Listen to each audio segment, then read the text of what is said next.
Listen, something extraordinary is happening in the margins of our hyper-connected world, and most people are too distracted to notice it. The ones who have awakened, not to some mystical revelation, but to the mechanics of the game itself, are vanishing, not with manifestos or dramatic exits, but with a quiet stepping back, a conscious fading into spaces where breath is still possible. If you have felt this pull yourself, if scrolling has begun to feel like swimming in sewage, if you can no longer tolerate the performance that every social interaction demands, then what I am about to explore may bring you relief, because this withdrawal is not pathology. It is the nervous system's natural response when consciousness encounters an environment designed to keep it asleep. Let me be clear about what I mean by awakening. I am talking about the moment when you see through the machinery of collective unconsciousness, when you recognize that almost everything people are doing online is a kind of sleepwalking. The scrolling, the posting, the performing, the outrage, all of it a dance of unconscious patterns. Our digital spaces are not neutral. They are projection machines that fragment the present moment into 1,000 micro-experiences per minute. Alan Watts understood that life exists only in the eternal now, that the past and future are constructs of memory and imagination. But our screens have invented a new kind of time, a collapsed present, where hours vanish in a haze of notifications, where attention splinters across a dozen simultaneous stimuli. Research confirms what awakened individuals feel viscerally. The mere presence of a smartphone drains cognitive bandwidth. It pulls consciousness outward toward potential stimuli, away from the immediate texture of being alive. When you are asleep yourself, this is no problem. You can scroll endlessly and feel fine. You can absorb opinions as if they were your own thoughts. But the moment you wake up, everything changes. Suddenly you are like someone who has walked out of a darkened theater into bright daylight. And when you try to go back in, you cannot do it, because you know it is just light and shadow. You know it is not real.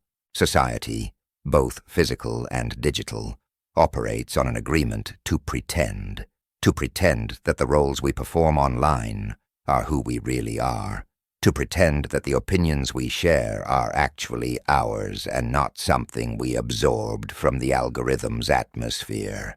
Everyone must participate in this pretending for it to work. But when someone wakes up, they break character. They start seeing the fear beneath the confidence, the emptiness beneath the busyness, the unconscious material seeking targets in every political post. The awakened person sees that when someone posts outrage on social media, they are not engaging with the issue. They are projecting unconscious material onto a convenient target. And once you see this, you cannot unsee it. You cannot participate in the blame and the judgment and the righteous anger, because you understand it is all projection, one massive game of pointing at others to avoid looking at ourselves. Here is what the awakened person discovers. Social media is a machine explicitly designed to keep consciousness fragmented. Every feature, the infinite scroll, the like button, the notification badge, is engineered to interrupt sustained attention.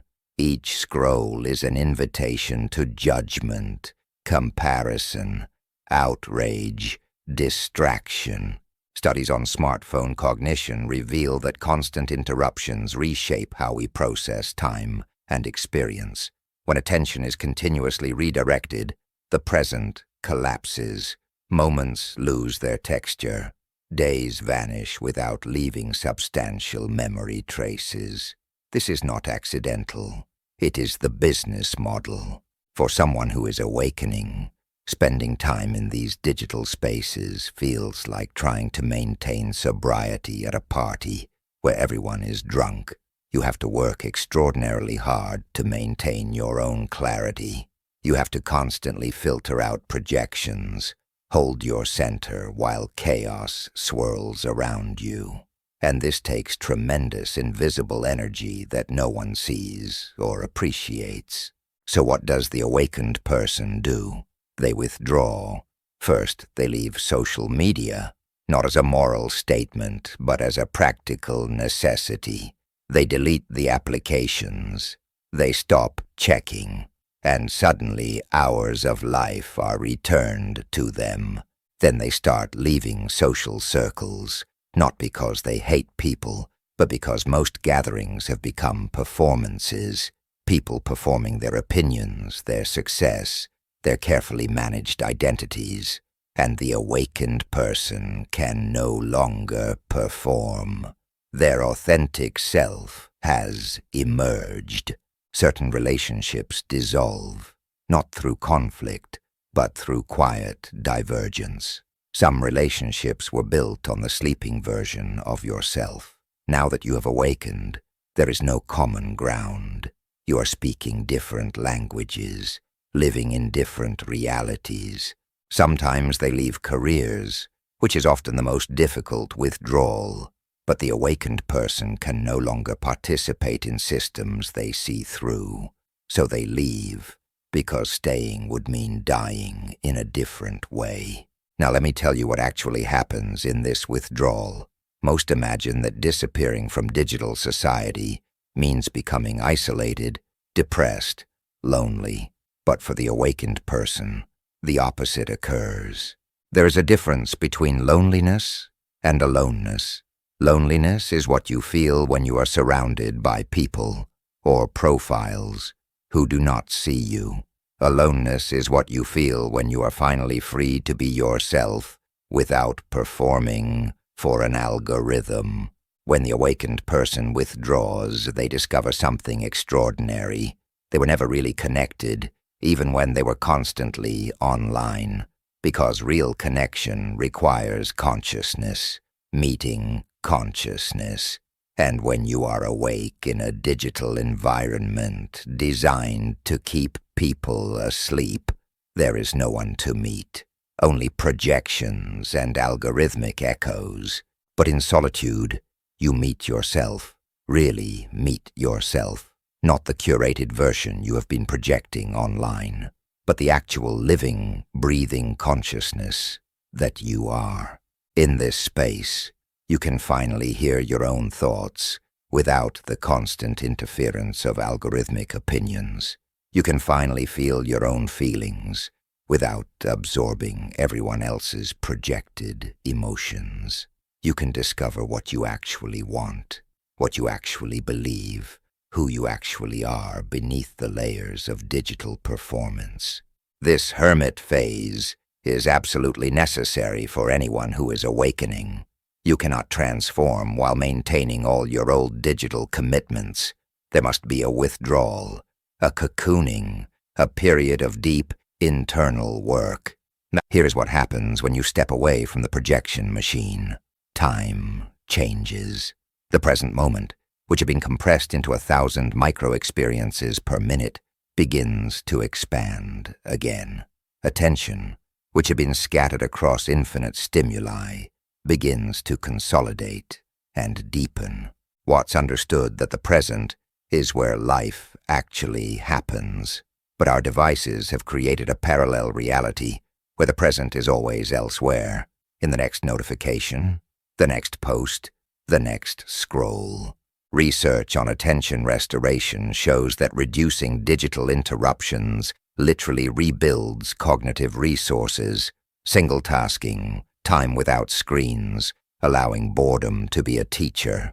These are not quaint practices. They are resistance. They are ways of thickening the present so that life regains its texture and weight. When you practice sustained attention, moments stop fleeing and begin to unfold. A single uninterrupted hour can contain more actual living than a whole day of distracted scrolling. The present becomes deep again, luminous, sufficient. During this hermit phase, the awakened person is not escaping. They are integrating. They are processing all the unconsciousness they absorbed during years of digital immersion. They are healing the wounds that came from performing for invisible audiences. They are developing the strength to stand in their truth, even when algorithms are designed to pull them back to sleep. This is hard work, much harder than staying asleep, because when you're awake, you can no longer blame the algorithm for your suffering. You can no longer project your darkness onto convenient online targets. You can no longer avoid your own depths by staying busy with endless content. You must face everything. The fear beneath your curated posts, the emptiness beneath your need for validation, the authentic desires you have been suppressing. And you must do this alone, because no one else can do it for you. But here is the beautiful thing. Once you have done this work, once you have found your authentic self beneath the performance, you are no longer dependent on likes or shares for your sense of reality. You have found something much more valuable. You have found yourself. From this place, if you choose to return to digital spaces, you return differently. Not to participate in the unconsciousness, but to offer something else, a different frequency, a different possibility. You become a border dweller, someone who lives on the edge between the sleeping world and the awakened world. You are present, but not absorbed, available, but not dependent, engaged, but not entangled. You might create content that speaks to the depths rather than the surface. You might write words that serve as maps for other disappearing souls. You might simply live authentically enough that others begin to wonder if there is another way to be. But you never return to the mainstream of digital culture.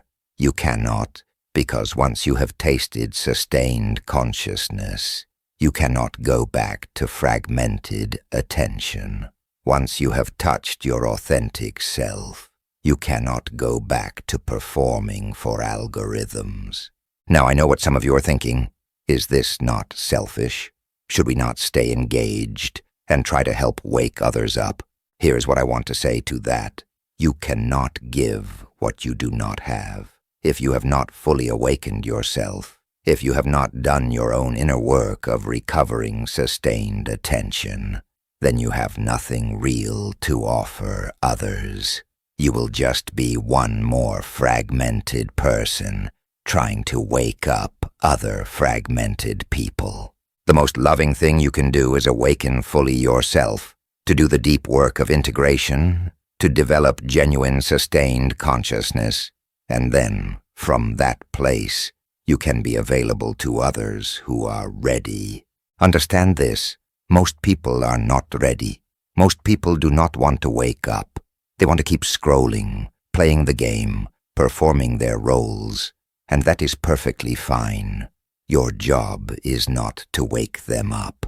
Your job is to wake up yourself, and then to be available, quietly, gently, for those who are beginning to stir. This is why the awakened are disappearing from digital spaces. They're going where they can be real, where they can breathe, where they can continue developing their consciousness without constantly having to defend it or dim it. They are finding each other in small circles, quiet spaces, on the margins. They are creating little pockets of sustained attention in a sea of distraction. They are building alternative ways of living that do not require them to betray their own consciousness for algorithmic engagement. And this is not abandonment. This is actually the most responsible thing they can do, because the collective does not need more people participating in its unconsciousness. It needs people who have done the hard work of waking up. It needs living examples of another way to be. So, If you are feeling the pull to disappear from digital spaces, if you are finding it harder to participate in the performance, listen to that pull. It is your soul calling you home. It is your consciousness asking for the space it needs to emerge. Do not fight it. Do not feel guilty. Give yourself permission to withdraw. Give yourself permission to be alone with your own attention. Give yourself permission to disappear for a while. This is not permanent. You will return when you are ready, but you will return as someone different, someone whole, someone authentic, someone who can offer real consciousness rather than algorithmic performance. Use your solitude well. Practice sustained attention. Let boredom be a teacher. Turn the projector off and experience what happens when the present moment is no longer interrupted. Find your authentic self beneath the performance layers, because this is what the world actually needs. Not more people pretending to be awake while scrolling, but people who have genuinely recovered their capacity for sustained presence. The spiritually awake are disappearing from digital society because they must, because consciousness cannot develop in environments designed to fragment it, because authenticity cannot emerge while performing for algorithms. So let yourself go. Withdraw without guilt. Disappear without apology. Be alone without loneliness. Trust that you are following an ancient pattern, the pattern that every awakening person must follow. The caterpillar must dissolve before it becomes the butterfly. The seed must break apart before it becomes the tree. The awakened person must withdraw from digital society before they can return with something real to offer. This is not the end. This is the beginning of genuine, sustained consciousness in a world that desperately needs it. So disappear if you must. Reclaim your attention from the machines, and know that in your disappearing, you are preparing something the sleeping world cannot yet see, something it will need when it begins to wake up. You are not abandoning anyone. You are pioneering. You are recovering what was lost, the capacity for sustained presence, for deep attention, for authentic connection. The silent exodus is not a retreat. It is a preparation. And when enough consciousness has been recovered from the machines, something new becomes possible. Until then, breathe, be still. Let the projector run without you. The present moment is waiting, thick and luminous, for your return.